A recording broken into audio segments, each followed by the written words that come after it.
नमस्कार, चरक उद्घोष चैनल में आप सबका स्वागत है। आज हम महाचतुष्पाद अध्याय को प्रारंभ करने जा रहे हैं। आप जानते हैं कि ये चरक संहिता सूत्र स्थान का 10वां अध्याय है और हमने जो पिछला अध्याय पढ़ा था खुड्डाग चतुष्पाद, जिसमें मैंने आपको बताया था कि खुड्ड का अर्थ है छोटा, यानी कि जो चतुष्पाद है अर्थात भिषक द्रव्याणि उपस्थाता रोगी पाद चतुष्टयम, ये जो चार लोग चीजें थी इनको क्या कहा गया? इनको कहा गया चतुष्क। तो ये भी जो चतुष्टय है, इस जो ये खुड्डाग चतुष्पाद है, ये पाद हैं चार, किसके? चिकित्सा के। तो इसका जो संक्षेप में वर्णन किया गया वो जिस अध्याय में किया गया उसका नाम था खुड्डाग चतुष्पाद, लेकिन उसी की एक्सटेंशन, उसको आगे कैसे बढ़ाया, उस तरह से ये आगे बढ़ा। अब जैसे कि चरक में दो विशेषताएं हैं, क्योंकि एक तो मैंने आपको बताया कि ये चंपू शैली में लिखी गई है। चंपू शैली कौन सी होती है? जिसमें कि गद्य और पद्य दोनों होते हैं।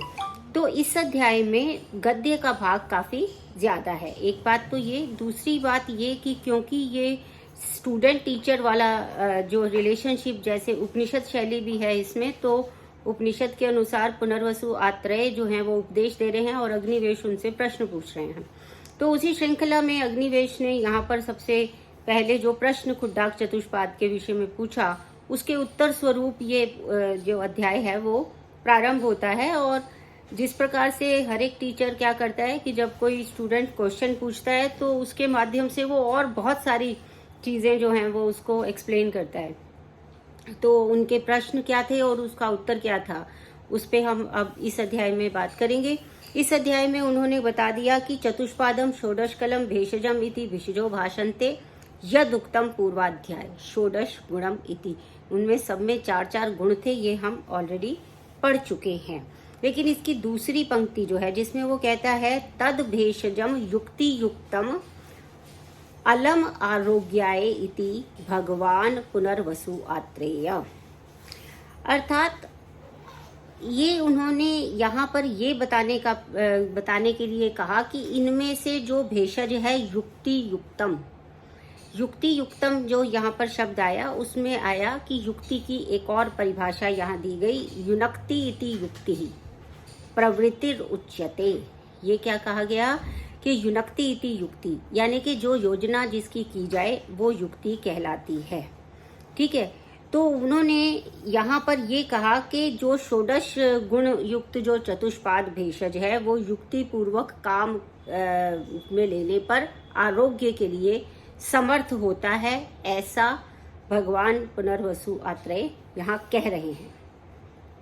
परंतु अब प्रश्न जो है वो यहाँ पर उठा रहे हैं जो अग्निवेश हैं, और इसमें एक लंबा सा गद्य है जिसको कि मैं उसको ब्रेक कर दिया है मैंने। उसमें आप देखेंगे कि किम कारणम यहाँ से प्रारंभ होता है, क्या कारण है। ठीक है, न इति किम कारणम दृश्यन्ते ही आतुरः, यहाँ से जो गद्य प्रारंभ होता है उसमें वो कहते हैं कि हम दो चीजें देखते हैं कि कभी कभी क्या होता है, उपकरणवंत होता है, परिचारक संपन्न होता है, आत्मवंत होता है और कुशल भिषक होता है।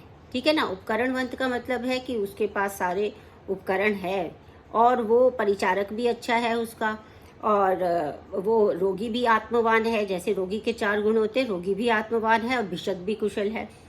फिर भी ऐसी स्थिति में भी दो तरीके के परिणाम हमारे सामने आते हैं।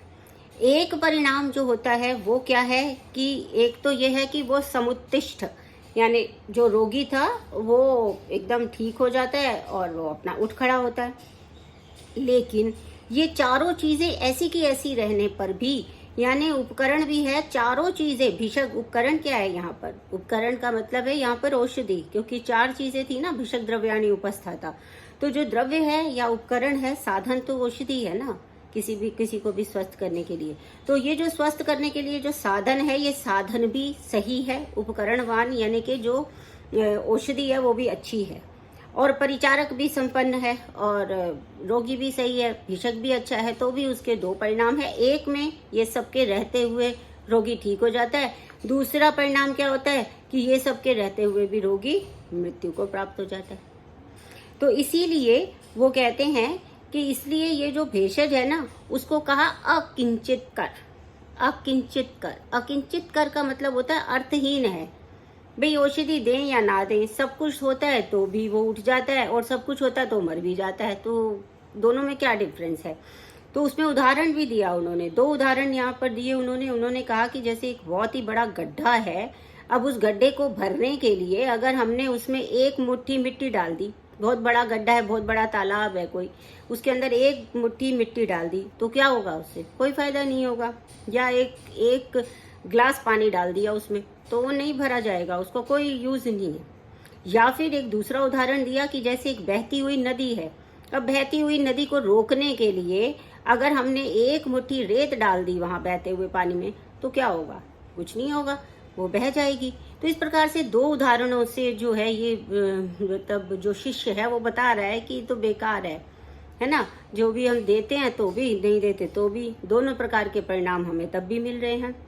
अब उसके बाद क्या होता है कि अन्य जो है वो यानी दूसरे जो लोग हैं, अब उनके पास क्या है कि चतुर्विध साधन संपन्न ये सब है ही नहीं, असंपन्न है, अचतुर्विध, यानी ये जो 4 चतुष्पाद थे उसके पास कुछ है ही नहीं, रोगी भी आत्मवंत नहीं है और द्रव्य भी अच्छा नहीं है, जो वैद्य भी ऐसे मूर्ख सा है, लेकिन तब भी अकुशल वैद्य द्वारा चिकित्सा करने पर भी वो उठ खड़ा होता है और कभी कभी मर भी जाता है।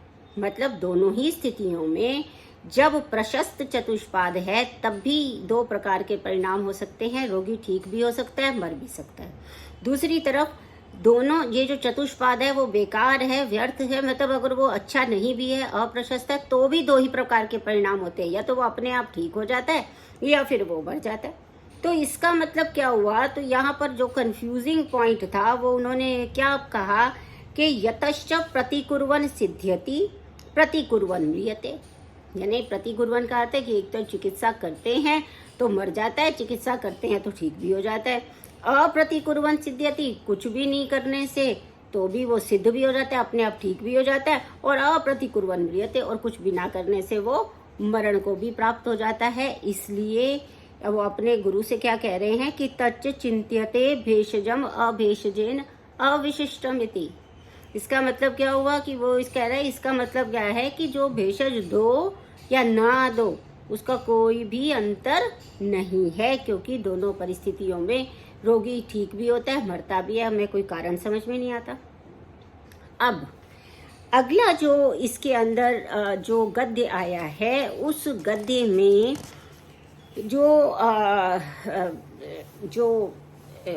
जो ये है मैत्रेय ने एक्चुअली प्रश्न पूछे थे ये, तो अब जो आत्रेय उसमें जो आंसर दे रहे हैं तो उसमें वो कई सिद्धांतों की स्थापना कर रहे हैं। तो पहली बात जो है उन्होंने जो एक सिद्धांत यहाँ पर स्थापित किया है कि अब ये सिद्धांत आया कि ना ही भेषज साध्यानाम व्याधीनाम भेषजम अकारणम भवति, यानी ना ही भेषज साध्यानाम व्याधीनाम भेषजम अकारण भवति। तो पहला सिद्धांत जो बिल्कुल क्लैरिटी के साथ, क्योंकि ये प्रश्न जब उठाया गया तो उन्होंने क्लैरिटी के साथ जो पहली बात बोली वो क्या बोली, ना ही भेषज साध्यानाम व्याधीनाम भेषजम अकारणम भवति, यानी यदि कोई व्याधि साध्य है तो उसमें भेषज कभी भी वेस्ट नहीं होती है। ठीक है, तो इसमें उन्होंने कहा, और फिर दूसरी बात क्या समझा रहे हैं, ये च आतुरः केवल भेषजाद अपि म्रियन्ते न च सर्व एव ते भेषजो उपपन्नाः समुत्तिष्ठेत। इसका क्या मतलब हुआ कि जैसे उन्होंने कहा कि ये च आतुरा केवल भेषजाद आदि म्रियते, यानी कि ऐसे जो रोगी हैं वो केवल भेषज आदि से ही मरते हैं, ऐसा नहीं है। न च सर्व एवते भेषजो उपपन्ना समुत्तिष्ठेत। तो उन्होंने कहा देखो दोनों बातें हैं, जो रोगी ठीक होता है उसमें भी केवल भेषज कारण नहीं होती, यानी कि बहुत सारे कारण होते हैं। एक केवल चिकित्सा ही कारण नहीं है किसी रोगी के ठीक होने में या ना होने में। यहाँ पर वो अगली क्योंकि विषय बताना चाहते हैं, तो यहाँ उन्होंने इस बात को बोला कि जहाँ पर ये च आतुरा केवल भेषजाद अपि म्रियते, यानी कि केवल ऐसा नहीं है कि केवल भेषज की वजह से ही वो मर जाते हैं या केवल भेषज की वजह से ही वो ठीक हो जाते हैं, ऐसा बिल्कुल भी नहीं है। और ना ही सर्वे व्याधे भवन्ति उपाय साध्या। ये बहुत इंपॉर्टेंट उन्होंने बताया कि सारे के सारे जो रोग हैं, ना ही सर्वे व्याधि, जितनी भी व्याधियां हैं वो सब की सब उपाय साध्य हों, ऐसा जरूरी नहीं है। उपाय साध्य का मतलब क्या है? उपाय यानी चिकित्सा का पर्याय है। चिकित्सा के द्वारा ही ठीक होती हो सारी व्याधियां, ऐसा नहीं होता। और नाच उपाय साध्या नाम व्याधि नाम अनुपायेन सिद्धिरस्ति। लेकिन अगला बिंदु क्या बताया, चौथा बिंदु क्या बताया है कि वो कह रहे हैं और ऐसा भी नहीं है कि जो उपाय साध्य व्याधियां होती हैं वो बिना उपाय के भी ठीक नहीं होती हैं। ठीक है, ये बात सही है कि सभी व्याधियां उपाय साध्य नहीं होती, अर्थात सभी व्याधियों ऐसी नहीं होती जो चिकित्सा करने से सही हो जाएं। लेकिन जो व्याधियां उपाय साध्य हैं वो बिना चिकित्सा के ठीक नहीं होती हैं, ऐसा वो बता रहे हैं। और फिर पांचवी बात जो इस गद्य में बता रहे हैं वो कहते हैं न च असाध्या नाम व्याधि नाम भेषज समुदायो अयमस्ति। यहाँ उन्होंने क्या कहा कि ये जो भेषज समुदाय था 4 का, ये असाध्य व्याधियों के लिए नहीं कहा गया है। ठीक है ना, जो भी साध्य उपाय साध्य व्याधियां हैं ना, उसी के ही तो उपाय बताएंगे। जो उपाय से सिद्ध ही नहीं होनी है, जो हमारे पास उपाय है ही नहीं उसको सिद्ध करने का, उसको उचित करने का, तो फिर उसका कोई मतलब नहीं है। तो उपाय साध्य व्याधियां जो हैं वो अपने आप ठीक नहीं होंगी, उसमें उपाय करना पड़ेगा। और जो व्याधियां असाध्य की श्रेणी में आती हैं वो भेषज समुदाय, उनके लिए ये नहीं कहा गया है। और फिर छठा पॉइंट क्या कहते हैं, ना ही अलम ज्ञानवान भिषंग मुमूर्षु आतुरम उत्थापयतु। अर्थात ना ही अलम ज्ञानवान, जो पूर्ण रूप से ज्ञानवान व्यक्ति है वो मुमूर्षु को उठा नहीं सकता। मुमूर्षु का अर्थ क्या है?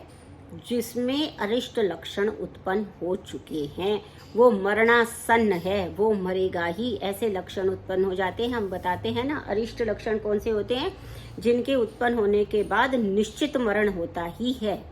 तो निश्चित मरण की जो स्थिति आ गई है वो अगर अलम ज्ञानवान जो व्यक्ति होगा वो भिषक जो है वो उसको उठाने में वो भी जो है वो सिद्ध नहीं कर सकता है, वो भी योग्य नहीं है। लेकिन यहाँ पे अलम ज्ञानवान शब्द का जो प्रयोग किया वो इसलिए किया कि जो ज्ञानवान भिषक होगा ना वो पहले से ही परीक्षा करके चलेगा कि ये अगर असाध्य व्याधि है तो वो उसमें हाथ ही नहीं डालेगा, है ना।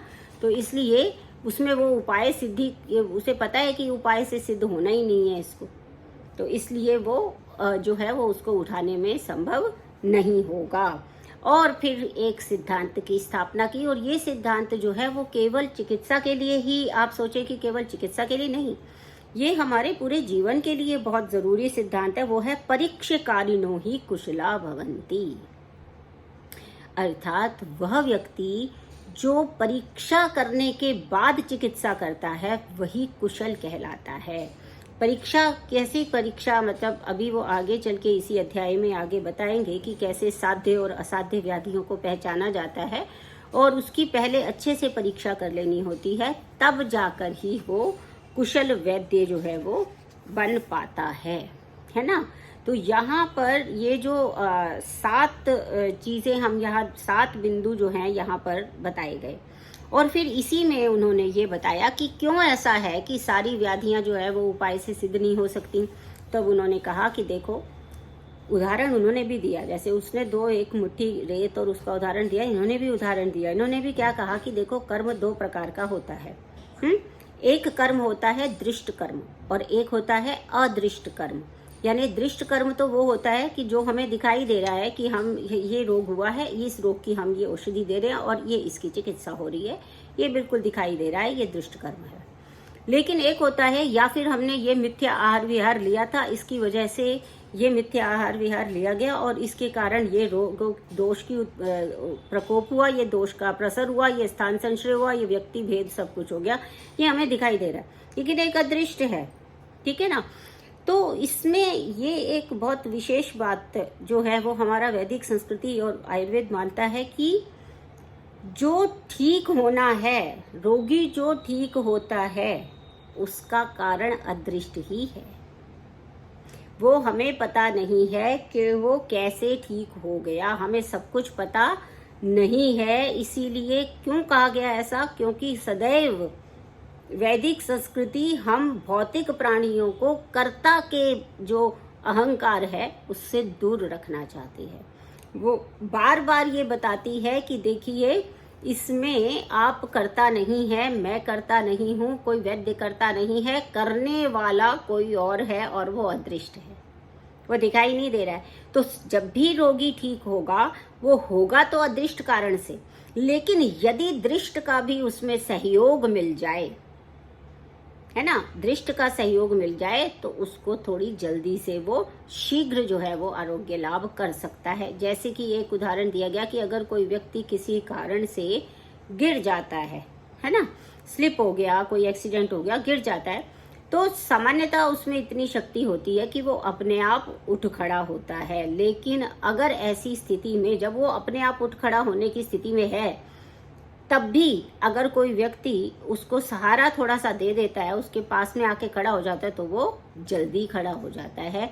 तो उसी प्रकार से यहाँ पर बताया गया है कि बलवान ये जो है, दृष्ट और अदृष्ट दोनों मिलते हैं जब, तो वो शीघ्र आरोग्य लाभ करता है। एक चीज ये।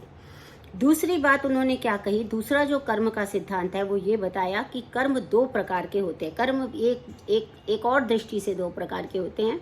एक होते हैं बलवान कर्म और एक होते हैं हीन बल कर्म। अब जो बलवान कर्म होता है उसका जो विपाक होता है, यानी कि उसका वो समय, जिस समय की वो फल देगा, वो फल निश्चित होता है। बलवान कर्म है ना, तो उसका फल निश्चित है कि ये इसको इस समय में मिलेगा ही। हालांकि कोई भी कर्म ऐसा नहीं है जिसका कि फल हमें भोगना ना पड़े, ये अपनी जगह पर सत्य है, ठीक है ना। तो अवश्यमेव भोक्तव्यम, जो कर्म हमने कर दिया है उसको अवश्य ही भोगना होगा, ये बात सत्य है। लेकिन यदि कर्म बहुत बलवान होता है तो उसका विपाक काल निश्चित होता है कि ये इस समय देगा ही देगा। लेकिन जो बलहीन वाला होता है उसका जो विपाक काल है वो अनियत होता है, वो नियत नहीं होता, निश्चित नहीं होता। लेकिन अगर ये काल अनियत है, देखिए जो जातस्य ही ध्रुव मृत्यु, ये अपने जगह पर सत्य है ना। कोई भी व्यक्ति जो पैदा हुआ है उसको मरना तो पड़ेगा। अब कर्म से ही वो मरता है, अपने ही कर्म के कारण वो जन्म मरण के चक्र में घूम रहा है ना। तो इस चक्र में घूमने का कारण है उसके कर्म। अगर तो कर्म बहुत बलवान है तो वो नियत काल में फल दे देगा, लेकिन अगर कर्महीन है, अभी बलहीन है, और अगर उसमें अपथ्य रूपी दुष्ट सामग्री को हमने और अपथ्य किया, हमें कर्म तो खराब है, हमारे कर्म के कारण ही रोग होता है ना। जैसे सुश्रुत ने भी क्या कहा है कि पूर्व जन्म कृतम कर्म व्याधि रूपेण बाधते, व्याधि के रूप में पूर्व जन्म कृत कर्म जो है वो बाधा पहुंचाते हैं। तो कर्म तो हमारे कारण है जिसके कारण व्याधि हो रही है। लेकिन अगर हमने किसी भी व्याधि उसी के कारण हुई है, कर्म के कारण, लेकिन अभी हमने क्या किया, हमने अपथ्य सेवन किया दुष्ट सामग्री को, और औषधि का प्रयोग नहीं किया, उसको डिले करते रहे, जैसे ही रोग हुआ उसको इग्नोर कर दिया, और फिर जब वो लंबा लंबा आगे चलता गया तब जाके औषधि लेना शुरू किया। तो औषधि का अभाव हो या हमने प्रयास ना किया हो, दोनों तरह से ये जो है वो कष्टदायी होता है। तो इसके अलावा उन्होंने यहाँ पर ये सिद्धांत भी बताया कि निश्चित रूप से जो दैव होता है, अगर पुरुषार्थ यानी इस जन्म में किया गया हमारा कर्म पुरुषार्थ कहलाता है और पूर्व जन्म में किया गया कर्म दैव कहलाता है। इस विषय में आगे शरीर स्थान में और विमान स्थान में काफ़ी अच्छी चर्चा की गई है। विमान स्थान में जनपद ध्वंस अध्याय में स्पेशली बहुत ही अच्छे से बताया गया है कि जो भी बलवान होता है दोनों में से वो अपना अपना कार्य करता है, और इस प्रकार से जो है विशिष्ट बलवान भाग्य से भेषज रूपी उपाय से वो नष्ट किया जाता है। यानी कि अगर पुरुषार्थ के द्वारा जो दुर्बल दैव है वो उपहत किया जा सकता है, और अगर दैव बहुत अधिक प्रबल हो तो वो भेषज के प्रयोग को नष्ट कर देता है। इसलिए उन्होंने कहा कि केवल भेषज ही जो है वो बचाने और मारने में कारण नहीं है, बल्कि इसमें दैव और पुरुषार्थ का भी जो है एक दृष्टिकोण है, और इसके अंदर जो कर्म के बलवान और हीन होने का भी एक दृष्टिकोण है, और इसमें एक दृष्ट है, यानी इस जन्म में किया हुआ जो पुरुषार्थ है वो एक कर्म है, और एक कर्म कौन सा है जो कि हमें दिखाई नहीं दे रहा, हमने पूर्व जन्म में कर लिया है। तो इसलिए यहाँ पर ये सब बातें बताकर उन्होंने सिद्ध किया कि इसलिए ये सदैव हमें यही सोचना चाहिए कि जो भेषज और अभेषज हैं वो एक समान नहीं होते। भेषज का प्रयोग करने से हम अनियत जो काल वाला हमारा कर्म है उसके प्रभाव को कम करते हुए हम उस आयु को बढ़ा सकते हैं, ये यहाँ पर बताया गया है। और इसी में फिर एक चिकित्सा के सामान्य से सिद्धांत, इससे पहले कि वो साध्य असाध्य की परीक्षा बताएं, इसमें बताई गई है कि इसमें ये बताया कि ऑपोजिट चिकित्सा, विपर्य चिकित्सा बताई गई है। जैसे कि अगर कोई क्षीण है तो उसकी क्षीण चिकित्सा, क्षीण जो व्यक्ति होगा उसको अक्षीण करने वाली औषधि से प्रयोग करेंगे। कृश और दुर्बल होगा तो उसमें तर्पण करेंगे। स्थूल और मेदस्वी होगा उसमें अपतर्पण करेंगे। उष्णता से पीड़ित होगा तो शीत प्रयोग करेंगे। शीत से पीड़ित होगा तो उष्ण प्रयोग करेंगे। कोई धातु न्यून हो गई होगी तो उसकी वृद्धि करेंगे, पूर्ण करेंगे, और वृद्ध हो गई होगी तो उसका ह्रास करेंगे। इस तरह व्याधि के मूल कारण के विपर्य से चिकित्सा की जाती है।